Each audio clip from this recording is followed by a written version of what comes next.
कचखाऊ उमेदवारांमुळे महाविकास आघाडीत भंबेरी उडालेली असतानाच महायुतीतही सारं काही आलबेल नाहीये। छत्रपती संभाजीनगरमध्ये तर महायुतीत मोठा भूकंप आलाय। शिवसेना नेते अब्दुल सत्तारांनी उघडपणे भाजप शिवसेनेला संपवत असल्याचं वक्तव्य केलं, ज्याचे पडसाद राज्याच्या राजकारणात उमटले। एकनाथ शिंदेंनी मुंबईत बोलवून सत्तारांची समजूत काढली। त्यानंतर सत्तारांनी बंडाची तलवार म्यान केली, पण भाजपला रोखा अन्यथा पक्ष संपेल असा धोक्याचा इशारा द्यायला सत्तार विसरले नाहीयेत। आज जी परिस्थिती आहे, ह्या परिस्थितीमुळे आम्ही बेचैन आहे। याच्यामध्ये कुठेच शंका नाही। आम्ही बेचैन नसतो तो फॉर्म भरण्याचा प्रश्नच नव्हता, आम्ही बेचैन नसतो तर हे शब्द काढण्याचा काही प्रश्नच नव्हता। एक जिल्हा परिषद गेली, महापालिका गेली, आता विधान परिषद गेली।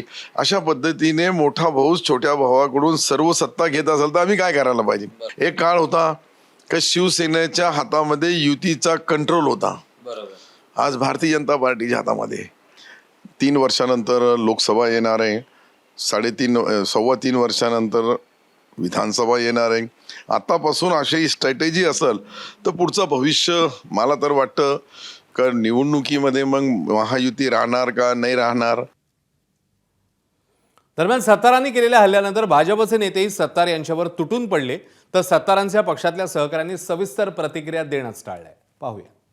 जे काही त्याची नाराजगी होती त्यांनी शिंदे साहेबांना सांगितली, मला काय वाटत होतं मी शिंदे साहेबांना सांगितलेलं, म्हणून आता याच्यावर आम्ही जास्त भाष्य करणार नाही। अब्दुल सत्तार सध्या खूप मोठे नेते झालेले आहेत सध्या शिवसेना पक्षाचे। ते तर आता युतीत ठेवायचे की नाही याच्यावर विचार करायला लागलेले आहेत। मला वाटतं ते सगळे अधिकार शिंदे साहेबांचे आहेत। आपण लहान तोंडी मोठा आघात कशाला घ्यायला पाहिजे। त्यांनी असं बोलून कुठेतरी मिठाचा खडा टाकू नये महायुतीमध्ये, त्याच्याने होणार काही नाही। पण मला असं वाटतं असे विधान आपण टाळावेत। दरम्यान महायुतीतल्या बेबनावावरून ठाकरेंच्या शिवसेनेचे खासदार संजय राऊत यांनी पुन्हा एकदा पश्चाताप व्यक्त करायला मातोश्रीवर या असा पुनरुच्चार केला, ज्याला शिवसेनेचे नेते उदय सामंत यांनी प्रत्युत्तर दिलं। मग मातोश्रीवर या असं मत व्यक्त केलंय ना। मग आम्ही मातोश्रीवर बसलेलो आहोत उद्धव साहेबांच्या नेतृत्वाखाली। मी कालही म्हणालो जर तुम्हाला पश्चाताप झाला असेल तर पश्चाताप व्यक्त करण्याची जागा ही हिंदुहृदय सम्राट शिवसेना प्रमुखांचं निवासस्थान मातोश्री, तिथे या आणि पश्चाताप व्यक्त करा, मग आम्ही चर्चा करू। शिंदे साहेब उपमहापौरांच्या बाजूला बसलेत म्हणून पश्चाताप कसा झाला हे दाखवून दिलंय त्यांनी। त्याच्यामुळं पश्चातापाच्या कोणी आम्हाला गोष्टी सांगूच नये।